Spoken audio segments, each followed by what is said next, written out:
حضرت ابراہیم ادھم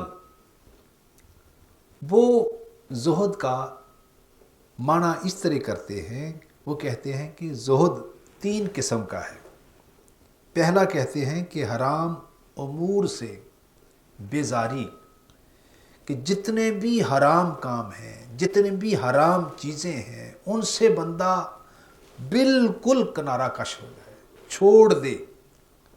یعنی زہد کا معنی وہ کرتے ہیں کہ زہد اسے کہتے ہیں کہ بندہ حرام کو چھوڑ دے اور مکمل طور پر زندگی میں کبھی بھی حرام کا لقمہ، حرام کام، جتنے بھی امور حرام کے ہیں جو شیطان حکم دیتا ہے، ان کو کلیتاً اپنی زندگی سے نکال دے۔ اور پھر کہتے ہیں کہ زہد کا دوسرا معنی یہ ہے کہ جو مشتبہ امور سے بچنا، وہ کام جو مشتبہ ہوں، جن میں حرام اور حلال ہونے کی خبر نہ ہو، شک ہو، ان کو بھی وہ اپنی زندگی سے نکال دے، چھوڑ دے۔ اور تیسرا وہ کہتے ہیں کہ یعنی ایسی حلال چیزوں سے بچنا جو بے فائدہ ہیں وہ حلال لیکن ان کا کوئی دور کا بھی فائدہ نہ ہو رہا ہو، تو ان سے بھی وہ کنارہ کش رہے۔ یہ زہد کا ایک معنی انہوں نے کیا۔ آئیے آج ہم زہد کے حوالے سے، کہ زہد کسے کہتے ہیں یہ میں نے آپ کو بتا دیا۔ اب 2 طبقات کا ہم ذکر کرتے ہیں۔ ایک ہے منکم من یرید الدنیا، کہ کچھ تم میں سے وہ لوگ ہیں جو دنیا کے خواہش مند ہیں، جو دنیا کو ہر وقت چاہتے رہتے ہیں، دنیا کی زیب و زینت، زیبائش کو پسند کرتے ہیں اور دنیا کے اندر گم ہو گئے ہیں، ان کا بھی ذکر کرتے ہیں۔ اور ساتھ ساتھ وَمِنْكُمْ مَنْ يُرِيدُ الْآخِرَةَ، کچھ اس کا ذکر کرتے ہیں۔ کچھ میں چند احادیث، پھر ہم صوفیہ کرام کے کچھ اقوال، اس کا ہم ذکر کریں گے۔ پہلے ہم احادیث مصطفیٰ لیتے ہیں، احادیث کی روشنی میں ہم اس کو بیان کرتے ہیں۔ آئیے ایک حدیث کو ہم لیتے ہیں۔ اس کو امام احمد نے روایت کیا ہے، اور وہ حدیث پاک ابو موسیٰ اشعری وہ بیان کرتے ہیں، دنیا کے حوالے سے اور آخرت کے حوالے سے۔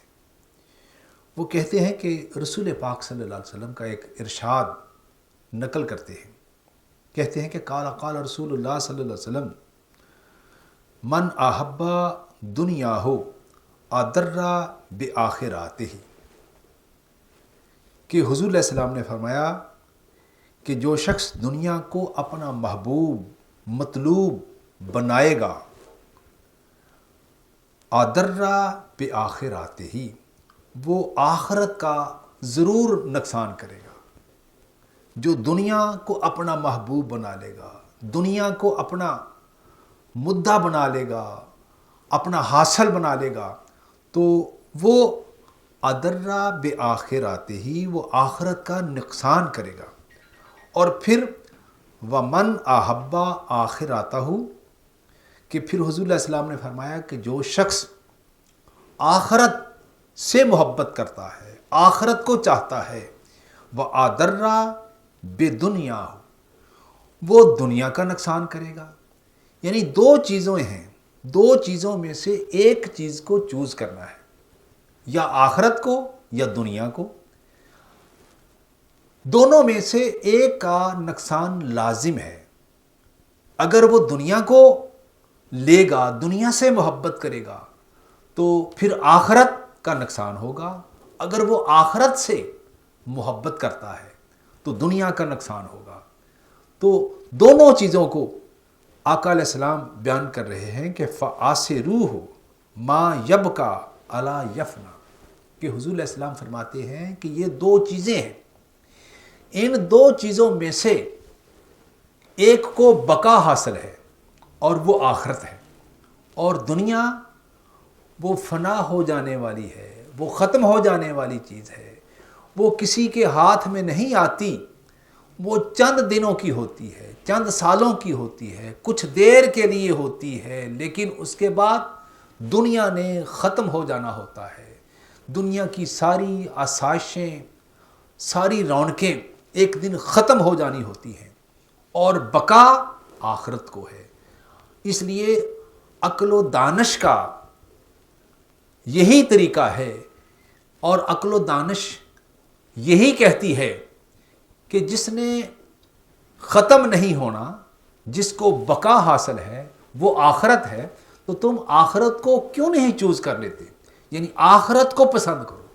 لیکن آج ہم اپنے معاشرے میں دیکھتے ہیں، آج ہم لوگوں میں دیکھتے ہیں کہ دنیا سامنے ہے اور آخرت وہ چھپی ہوئی ہے، وہ آنکھوں سے اوجھل ہے۔ وہ آخرت مرنے کے بعد آنے والی ہے، دنیا ہماری آنکھوں کے سامنے ہے، موجود ہے، اور جو موجود چیز ہے اس کو آج ہم چاہ رہے ہیں اور اس کی خاطر ہم مر رہے ہیں۔ آج ہم دیکھتے ہیں کہ ہم سب دنیا کو چاہنے والے بن گئے ہیں، الا ماشاءاللہ، لیکن آخرت جس کو بقا حاصل ہے آج ہم اس کو چھوڑے جا رہے ہیں۔ دنیا کی محبت آج ہمارے اندر گھر کرتی چلی جا رہی ہے۔ دنیا کہتے کسے ہیں؟ دنیا کا معنی ہے کمینہ، کمینی، یعنی ہے اس میں سے دنیا نکلی ہے، اور دنیا کا مطلب ہے گھٹیا چیز، کمینی چیز۔ تو آج ہم گھٹیا چیز کو اپنا رہے ہیں، اور دنیا کہتے اسے ہیں کہ جو پیسہ، جو روپیہ، جو مال، جو کام ہم جھوٹ بول کر اور ناجائز طریقے سے جو چیز حاصل کریں گے، جو حرام امور میں آ جائے گی، اس کو دنیا کہتے ہیں۔ جس چیز کے آپ مالک ہی نہیں ہیں، جو چیز آپ کی ہے ہی نہیں، اس چیز کو اگر آپ چھین لیں، کسی کی چیز ہو، اس پر آپ قبضہ کر لیں۔ ایک زمین کا ٹکڑا ہے، وہ زمین کے آپ مالک ہی نہیں ہیں، آپ کے پاس طاقت ہے، قوت کے ساتھ آپ اس پر براجمان ہو جاتے ہیں، اس کو اپنی کسٹڈی میں لے لیتے ہیں۔